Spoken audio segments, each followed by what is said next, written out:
ദൈവനാമം മഹത്വപ്പെടുമാറാകട്ടെ. വാഗ്ദത്തം നിറവേറുവാനായിട്ടൊരു സമയമുണ്ട്. നാം ജീവിതത്തിൽ പലപ്പോഴും ചിന്തിക്കാറുണ്ട്, ഇന്ന സമയത്ത് നമ്മുടെ ജീവിതത്തിൽ ജോലി ലഭിച്ചെങ്കിൽ, അല്ലെങ്കിൽ ഇന്ന സമയത്ത് തനിക്ക് ഒരു കുടുംബ ജീവിതം ലഭിച്ചെങ്കിൽ, അല്ലെങ്കിൽ ഇന്ന സമയത്ത്, അല്ലെങ്കിൽ എൻ്റെ ഇത്രാം വയസ്സിൽ തനിക്ക് ആ ഒരു ഭവനം പണി പൂർത്തിയാക്കുവാൻ സാധിച്ചിരുന്നുവെങ്കിൽ. ഇങ്ങനെയാണ് ഒരു സാധാരണ വ്യക്തി ഇന്ന് ലോകപ്രകാരം ചിന്തിച്ച് മുന്നോട്ട് പോകുന്നത്. ആ ഒരു ചിന്തയോടുകൂടെ അവിടെ ദൈവത്തോട് പ്രാർത്ഥിക്കുന്ന വ്യക്തികളാണ്. ദൈവമേ, ഇന്ന സമയത്ത് എനിക്കത് തരണം, അല്ലെങ്കിൽ ഇന്ന സമയത്ത് തന്നെ എനിക്കത് ലഭിക്കണം എന്നുള്ള ഒരു ചിന്തയോടുകൂടെ പോകുന്നവരായിരിക്കാം. എന്നാൽ നാം മനസ്സിലാക്കുക, എല്ലാത്തിനും ഒരു സമയമുണ്ട്. ദൈവത്തിന് അനുയോജ്യമായിട്ടുള്ള സമയത്ത് മാത്രമേ അതെല്ലാം സംഭവിക്കുകയുള്ളൂ. ഇവിടെ അപ്പോസ്തല പ്രവൃത്തികൾ 7-ാം അധ്യായം അതിന്റെ 17-ാമത്തെ വാക്യം പഠിപ്പിക്കുന്നതും അത് തന്നെയാണ്. ദൈവം അബ്രഹാമിനോട് അരുളി ചെയ്ത വാഗ്ദത്ത കാലം അടുത്തപ്പോൾ ജനം മിസ്രയീമിൽ പെരുകി വർദ്ധിച്ചു എന്നതാണ്.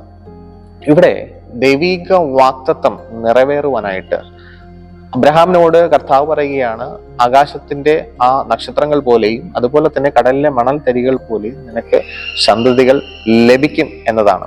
എന്നാൽ അവിടെ അത് നിറവേറുവാനായിട്ട് ഒരുപാട് വർഷങ്ങൾ കാത്തിരിക്കേണ്ടി വന്നു എന്നതാണ്. ഈ ഭാഗം പഠിക്കുമ്പോൾ കാണുവാനായിട്ട് സാധിക്കുന്നു, വാഗ്ദത്ത കാലം എടുത്തപ്പോൾ ജനം മിസ്രയീമിൽ വർദ്ധിച്ചു പെരുകി. അപ്പോൾ അതിനൊരു സമയമുണ്ട്. സഭാപ്രസംഗി 3-ാം അധ്യായം അതിന്റെ 1-ാമത്തെ വാക്യം വായിക്കുമ്പോൾ വ്യക്തമായിട്ട് നമുക്കിത് കാണുവാനായിട്ട് സാധിക്കുന്നു. എല്ലാറ്റിനും ഒരു സമയമുണ്ട്, ആകാശത്തിന് കീഴിലുള്ള സകല കാര്യത്തിനും ഒരു കാലമുണ്ട്. അപ്പോൾ എല്ലാ കാര്യത്തിനും അതിൻ്റെതായിട്ടുള്ള സമയമുണ്ട്. അതിൻ്റെതായിട്ടുള്ള സമയം, കർത്താവിന് അനുയോജ്യമായിട്ടുള്ള ഒരു സമയമുണ്ട്. ആ സമയത്തിൽ മാത്രമേ ഇന്ന കാര്യങ്ങൾ ഒരുവന്റെ ജീവിതത്തിൽ നടക്കുകയുള്ളൂ. എപ്പോഴും കർത്താവിന്റെ സമയത്തിന് വേണ്ടി നാം കാത്തിരിക്കുക. നാം മാനുഷികമായിട്ട് ഭാരങ്ങൾ വരുമ്പോൾ നമ്മുടെ സമയത്തിന് വേണ്ടി വാശി പിടിക്കാറുണ്ട്. എന്നാൽ ഒരു ദൈവിക നന്മ കർത്താവിന്റെ പദ്ധതിയിലൂടെ നമ്മിൽ നിറവേറപ്പെടുന്നതിന്റെ ഒരു മുന്നോടിയായിട്ടാണ് ഈ കഷ്ടത നമുക്ക് കടന്നു വരുന്നത്. അവിടെ യോസഫിനെ എടുത്തു കഴിഞ്ഞാൽ 17-ാം വയസ്സിൽ ദർശനം കണ്ടു, എന്നാൽ 30-ാം വയസ്സിലാണ് അത് സഫലമാകുന്നത്.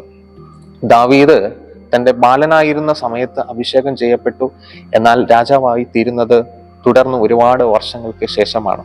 അതുപോലെ തന്നെ അബ്രഹാം തന്റെ 99 വയസ്സുവരെയും ഒരു വാഗ്ദത്ത സന്തതിക്കായിട്ട് കാത്തിരുന്നു എന്നതാണ്.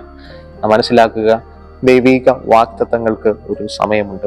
ഹബക്കൂക്ക് പ്രവാചകന്റെ പുസ്തകം 2-ാം അധ്യായം അതിന്റെ 3-ാമത്തെ വാക്യം ഇങ്ങനെയാണ് പഠിപ്പിക്കുന്നത്, ദർശനത്തിന് ഒരു അവധി വച്ചിരിക്കുന്നു, അത് സമാപ്തിയിലേക്ക് ബന്ധപ്പെടുന്നു, സമയം തെറ്റുകയുമില്ല, അത് വൈകിയാലും അതിനായി കാത്തിരിക്കുക, അത് വരും നിശ്ചയം. തീർച്ചയായിട്ടും ദർശനമാകട്ടെ ദൈവിക വാഗ്ദത്തമാകട്ടെ, അത് നമ്മുടെ ജീവിതത്തിൽ അത് സംഭവിക്കുക തന്നെ ചെയ്യും. അത് ദൈവത്തിന് അനുയോജ്യ സമയത്തിൽ അത് സംഭവിക്കും. അതിനായിട്ട് നാം ചെയ്യേണ്ടത്, ഇവിടെ വചനം പഠിപ്പിക്കുന്നത് പോലെ അതിനു വേണ്ടി കാത്തിരിക്കണം. ദർശനത്തിന് വേണ്ടി, അല്ലെങ്കിൽ അവിടെ ദൈവിക വാഗ്ദത്തത്തിന് വേണ്ടി നാം കാത്തിരിക്കണം. അവിടെ വിശ്വാസമാണ് ഈ കാത്തിരിപ്പിന്റെ അടിസ്ഥാനം. വിശ്വാസത്തോടുകൂടെ നാം കാത്തിരിക്കണം. പ്രത്യേകിച്ച് നാം പലപ്പോഴും ഭാരപ്പെട്ടു പോകാറുണ്ട്. നാം ചിന്തിക്കും, കർത്താവെ, ഇത്രയൊക്കെ അങ്ങയുടെ സന്നിധിയിൽ ഞാൻ നിന്നിട്ടും എൻ്റെ ജീവിതത്തിൽ അങ്ങ് നൽകാമെന്ന് പറഞ്ഞ ആ വാഗ്ദത്തം അത് സംഭവിച്ചില്ലല്ലോ, ആ നന്മ എൻ്റെ ജീവിതത്തിൽ കടന്നു വന്നില്ലല്ലോ എന്നൊക്കെയുള്ള ചിന്തകൾ പലപ്പോഴും നമ്മെ ഭാരത്തോടുകൂടെ നയിക്കാറുണ്ട്. അതുകൊണ്ടാണ് കർത്താവ് പറഞ്ഞത്, ഒന്നിനെ കുറിച്ചും വിചാരപ്പെടരുത്, സകലവും പ്രാർത്ഥനയാലും അപേക്ഷയാലും സ്തോത്രത്തോടുകൂടെ നിങ്ങളുടെ ആവശ്യങ്ങളെ ദൈവസന്നിധിയിൽ സമർപ്പിക്കുക. പ്രത്യേകിച്ച് ഒന്നിനെ കുറിച്ചും വിചാരപ്പെട്ട് നാം ആകുലപ്പെട്ട് മുന്നോട്ട് പോകണ്ട. സകലവും അതിൻ്റെ സമയത്ത് ദൈവം നമ്മുടെ ജീവിതത്തിൽ നൽകുക തന്നെ ചെയ്യും. അത് എന്ത് വാഗ്ദത്തമായിരുന്നാലും നമ്മുടെ ജീവിതത്തിൽ സംഭവിക്കേണ്ടത് അത് സംഭവിക്കുക തന്നെ ചെയ്യും.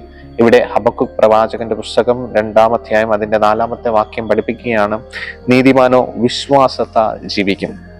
നീതിമാൻ എപ്പോഴും അവന്റെ വിശ്വാസത്തോടുകൂടെ, പ്രത്യേകിച്ച് തൻ്റെ ജീവിതത്തിൽ ദൈവം കൂടെയുണ്ട്, ദൈവം ആ വാഗ്ദത്തം തൻ്റെ ജീവിതത്തിൽ നൽകും എന്നുള്ള ഒരു വിശ്വാസത്തോടുകൂടെ മുന്നോട്ട് പോകും എന്നാണ് വചനം പഠിപ്പിക്കുന്നത്. നാം മനസ്സിലാക്കുക, നമ്മുടെ ജീവിതത്തിൽ ഈ അവിശ്വാസത്തിന്റെയും ഭയത്തിന്റെയും ആകുലതയുടെയും അനുഭവങ്ങൾ കൊണ്ടിടുന്നത് പൈശാചികനാണ്.